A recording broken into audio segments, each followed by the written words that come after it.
Yo, what is going on, everyone? It is Memory here. We are here for more of that Re-Zero greatness. You already know what it is. We are here for the 20th episode of the second season, or episode 45 overall. And it looks like with this episode, based solely off what we had at the conclusion of the previous episode, we're going to be going into like the actual real reasoning why Sanctuary was created in the first place. So I'm really curious, really interested, also excited, definitely as well, to see what we're going to have with this episode. But before we get into it, I do definitely want to give a huge shout out to y'all and a huge thank you to you guys that came to the ReZero discussion stream that was over on Sun's Twitch channel. The VOD is actually up now on YouTube. If you guys have not saw it yet, I will have it linked down below. It was a great discussion with a bunch of great people, and we actually plan to have another one at the end of this season, which I think even more people are going to be coming out to. So that one should even be better than the first one was. So yeah, I had a great time with it. I wasn't able to stay like the whole time. I actually had to drop out towards the end because I had to go to work. But still, I was there for most of the discussion, and it was a great time. It really was. So definitely go check that out if you have not yet. And also another thing I want to mention before we get into the episode, if you guys like what I'm doing here and you are not subscribed yet, consider subscribing. Hit that notification bell as well. Something I actually looked into recently is that like with the analytics and the stats and all of that, which I'm not a huge analytics or stats guy, but it's YouTube. It is important. 81.5% of people roughly that watch my videos are not subscribed. That's crazy. That's a crazy number. So I don't know, maybe some of you guys just forget that button's there, whatever the case may be. It's all good. Just if you like what I'm doing here, if you like the videos, consider subscribing. I know a lot of you guys probably use the search results and whatnot. So if you subscribe, hit the notification bell. You don't even have to hit the notification bell if you don't want to. But if you subscribe, you don't even have to use the search results. You don't even have to rely on that. And my videos will just pop up in your subscription feed. Hopefully, we know how YouTube can be sometimes, but hopefully they pop up so you guys will see them like that and don't even have to go through the search results. So yeah, that's only if you want to. But now we are ready to get into the episode, guys. So without further ado, let's get into it. Here we go. Well, no OP. It was fun while it lasted, right? Like, at least we got it. It makes sense why they hid it for so long, though. Oh, we know who this is. Obviously a flashback. A valid reaction here from Roswaal. I know what this is. Yeah. How many times have we saw this in anime? Oh, with the tongue too and everything. Is she really getting in there, dog? Yo, what an introduction, right? Like, first time meeting. It's not a disease. Magic release period. So he just had all this like magic or like stored up, didn't know how to dispose of it. It's like, I'm in love with you. Like, literally, that's probably what I mean. What it is. Yeah.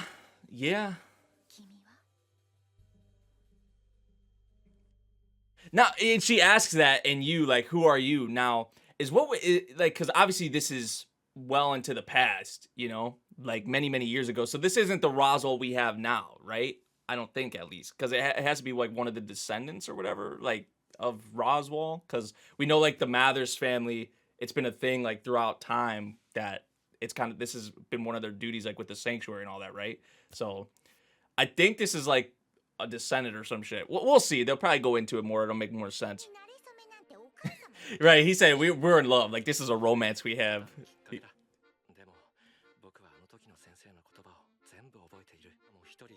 I would still be suffering alone now if I didn't meet her. And she was saying, you've probably been through a lot because of this.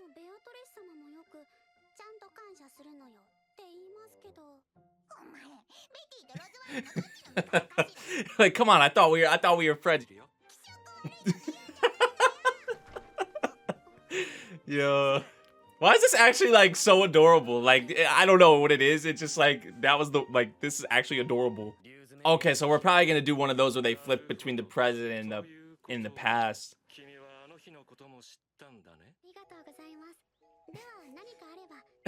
Beko isn't getting anything her way right now. Whose side are you on? Like, damn. That's what they say. That's what they say, yeah.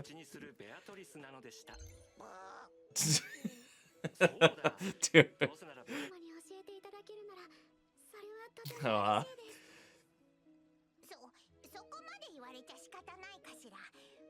The little stutter right there. I was about to say, yeah, something happening. And Roswaal was saying in the present, like, oh, this is what happened this day. So we're gonna see. He is here. Who's he? Who this?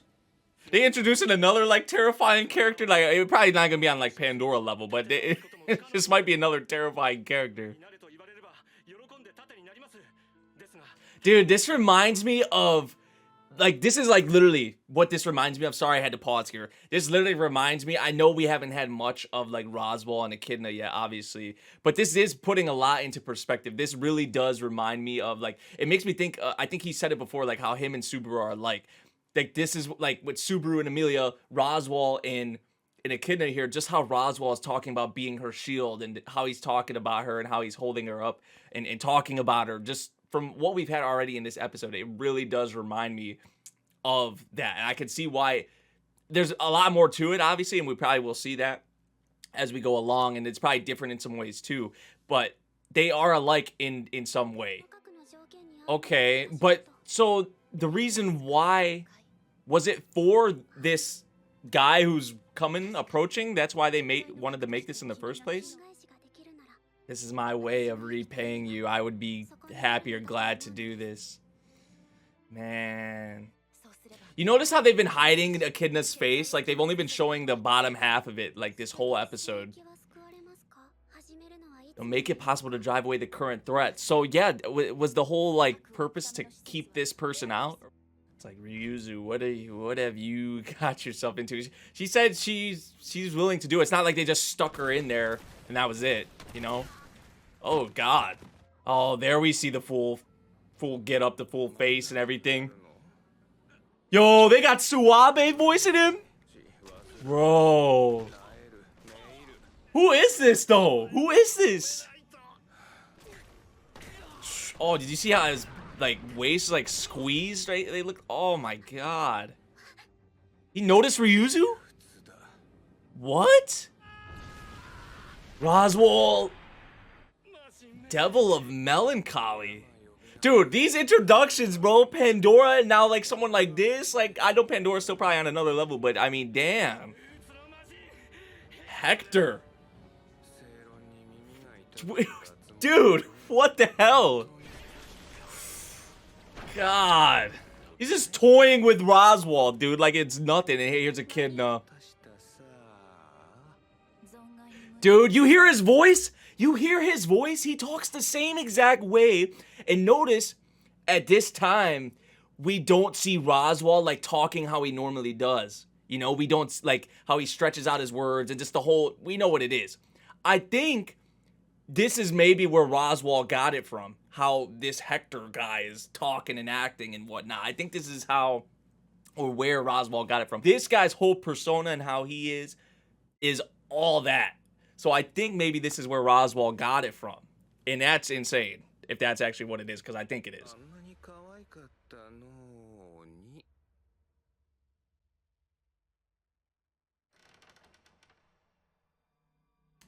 And this is where it all started. Even though she said she wants to do this, she's probably having second thoughts. I would be nervous as well. Like, there's probably a bunch of mix of emotions with, as we're seeing with Ryuzu. As I was about to say, it sounds like this is where they parted ways. Like, this is it. You can't save Echidna without this. She's like, wait.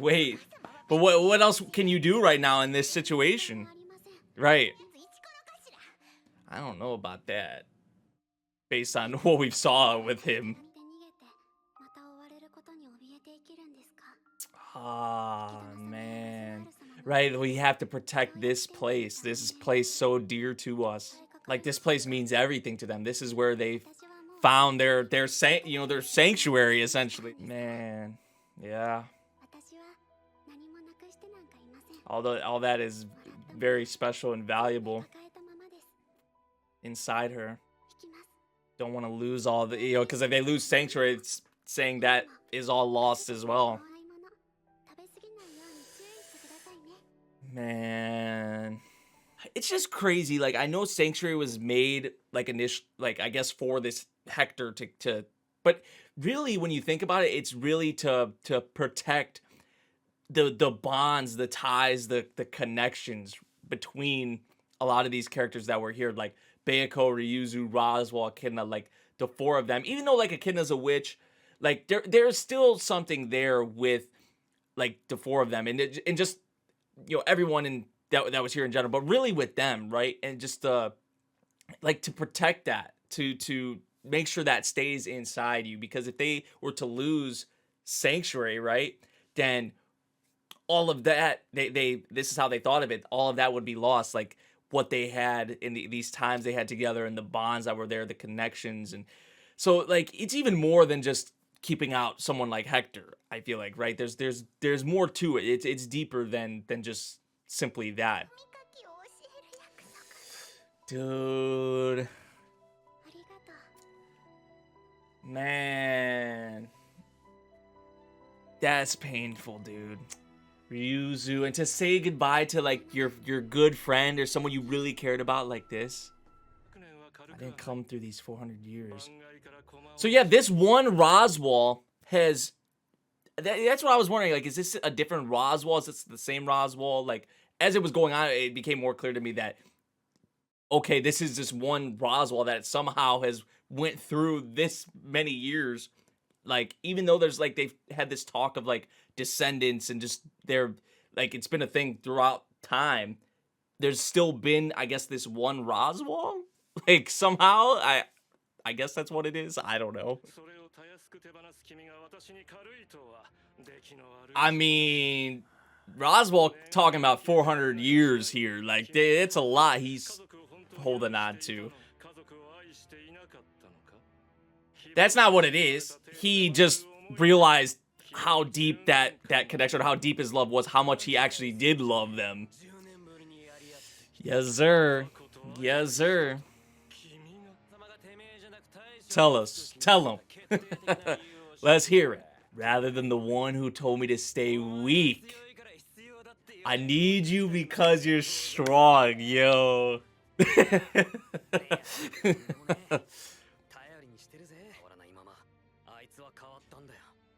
Right. That's a perfect way to put it.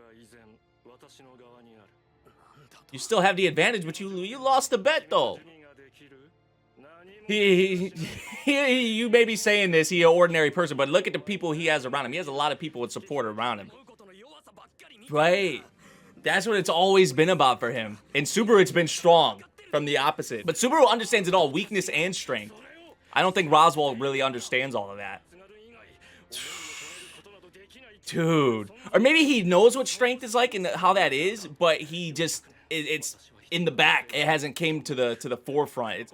So as long as one crucial person remains, the battle will never end. Amelia, Echidna, dude.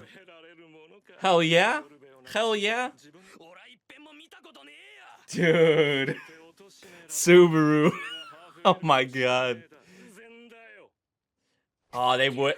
They would flash that right there. Oh, and that's you. And that's you, my boy. That's you. Nope. Until you. You're right. See, there's you. Yo, the pose, too. The pose, too. Yes, sir. She coming. And he's right. Yep. Yep. And Subaru, its strength. Roswaal, weakness. Wow. This shot right there. Like how they're fading into each other. Like. She's coming. She's coming. Man. Oh, we got the ED visuals? I already know what they're going to do with the visuals. Because you see Amelia here in the darkness. She's alone. I mean, it's going to get bright. Woo! Oh, this visual, bro. Where's Subaru? There he is. There he is. The light. Oh, man. I love these visuals so much, dude. So this episode, man, sheds obviously more light on Roswaal. And it definitely clears up or makes me understand a lot more where he is coming from, right? And just the whole thing with him and Subaru being alike, this really makes me look at Roswaal in a different way and what he's been holding on to, right? 400 years. Now, I don't like in terms of the actual body, it's essentially it is the same Roswaal that has from how like 400 years ago or whatever. That's a long like he's been able, I guess, to live on for that long. I guess it's probably been through like the descendants though, right? That he's been able to live on. They might have already addressed this, by the way, and I just might be stupid and just not remembering it. But even if we didn't have that, you would assume that maybe that was the case because like 400 years, like how would he live 400 years, you know? So if it was just like someone like Roswaal, but the whole thing with Echidna, you know, and when they parted, since that point, like with Hector and just the creation of Sanctuary and all of that, he's been like this for this one person, right? And wanting to meet this one person again by any means necessary and to do that by any means necessary, right? And that explains a lot of the actions which Roswaal has orchestrated a lot of the shit we've had in the series up until this point, even going back to season 1, all throughout the series, right? He's been behind a lot of this shit. A lot of that makes sense now. And there is a lot of weight there. There is. When you're comparing 400 years, how long he's been holding on to this and what's there compared to like some of our other characters. I'm not trying to take away anything from any of our other characters, but you just have to understand, like, I'm not trying to say one is better than the other, one's deeper than the other. I'm just trying to say that, like, these characters have been holding on to these things and have had these things and facing their past for, like, you know, however many years it's been. But then Roswaal, on the other hand, is like, dude, 400 years. So you have to kind of see where, I understand. I see definitely where he is coming from. So I cannot take that away from him whatsoever. But to get the whole reasoning why Sanctuary was made, you know, like obviously like the whole thing with Hector, which that introduction, like they lately they just been introducing like terrifying, super strong characters, I guess. You know, like they literally had to make this to keep him out in hopes of keeping him out. I guess it would have been able to, right? But I mean, it's like I said before, it's deeper than that though. Like the bonds and connections that were there between these characters, what was there, right? With Ryuzu, Beiko, and we saw that many episodes ago how they were, you know, becoming more friendly towards each other and what was there with the two of them, and just seeing Beiko, you know, those emotions come out of someone like Beiko as well, and Ryuzu, like, oh dude, it's like adorable, but it's also like it's heartbreaking at the same time. And even like what Roswaal had with them, and just the four of them, Echidna even in there as well with them, you know, like there was definitely something there. So it's just deeper than just what I mentioned before, like with Hector, like on a surface level, like it's way more than that. So it definitely makes sense why Roswaal has been so like about this, and just the whole him and Subaru being alike, the different ideals that they have, but they are alike. That one line that Roswaal said, where he said, "As long as that one person, important person, remains, like this battle will never end." Echidna with Roswaal, and then Amelia, of course, with Subaru, and then Subaru, that speech he had backing up Amelia, talking about like, I'm gonna be the one who's there for her. I'm her knight. Now you could take that like figuratively and literally, because not right now he's not like officially her knight, like with the whole royal selection and all of that kind of shit. But he's gonna be her knight, right? At some point, like he's kind of just making himself, you know, her knight, but it's not like literally in like with the selection and all of that, because Amelia hasn't been like elected or anything like that yet. That's like looking way towards the future, you know. But when that point comes, Subaru gonna be her knight. But right here, right now, how he's talking, it's like in a like different way, you know. But still, I take it both ways because I think it's gonna reach that point anyway as we go further into the series. So, I mean, man, this really puts a lot more into perspective, especially with Roswaal, like 100%. makes me kind of have a lot more of an appreciation for his character. I mean, I've always appreciated Roswaal's character. There was like the twist with him, having orchestrated a lot of things in the past, but we really never knew like how much really was behind it or what was behind it. I think we only knew or had like little ideas or like little tidbits and whatnot. So to get it more so in full and what's there is, I understand where he's coming from. I mean, damn, he's been holding on to this for so freaking long, and it's just like, geez. So, and I think why he holds on to like the whole weakness thing so much is because like why what he was too weak at that point. I mean, he literally got toyed around with. So maybe like is that the main reason why he kind of holds on to that is because at that point he couldn't, he was weak. He got tossed around like it was nothing. He was destroyed essentially. So that's probably why the main reason. I think he's still, maybe he doesn't really get it yet. And Super was saying we're gonna make it to where he'll get it, because I mean we still care about Roswaal. It's not like we just want to totally get rid of him or something like that. At least that's how I feel about him. I think the other characters maybe see that in him or want that with him as well. Like if they get him to understand and they get Roswaal on board, obviously we want to have Roswaal like on our side or like him supporting Amelia. We still want that in whatnot, but I think it may be there, like the whole strength thing, like in Roswaal. It's just at the back of his mind right now. It's just something he is not thinking about whatsoever, and that has to kind of be brought out again, maybe, or maybe we just have to beat it into him for him to understand it. I don't know. We'll see. We'll see how it plays out. But I love how they did this episode. The whole thing with Ryuzu and Bayako, like just seeing Bayako like getting emotional always gets me. It reminds me of the scene in like the library, right, when she was talking about Juice and that person that she's been waiting for. And I mean, like, I think of that episode, like whenever Bayako, because of how Bayako normally is, just when Bayako gets emotional, shit's real. So that was an emotional scene really with Ryuzu and her, and then all of them too. And then like the introduction of someone like Hector. I mean, damn, ReZero never fails, dude. It never fails to blow me away with something else, whether it be a character introduction or a reveal. In this case, like the reveal, the introduction of Hector, but then the actual reasoning behind Sanctuary in its creation is, man. So we'll see what we have. We also got the ED visuals. I mean, man, there's so much to freaking talk about as always. The ED visuals, love them.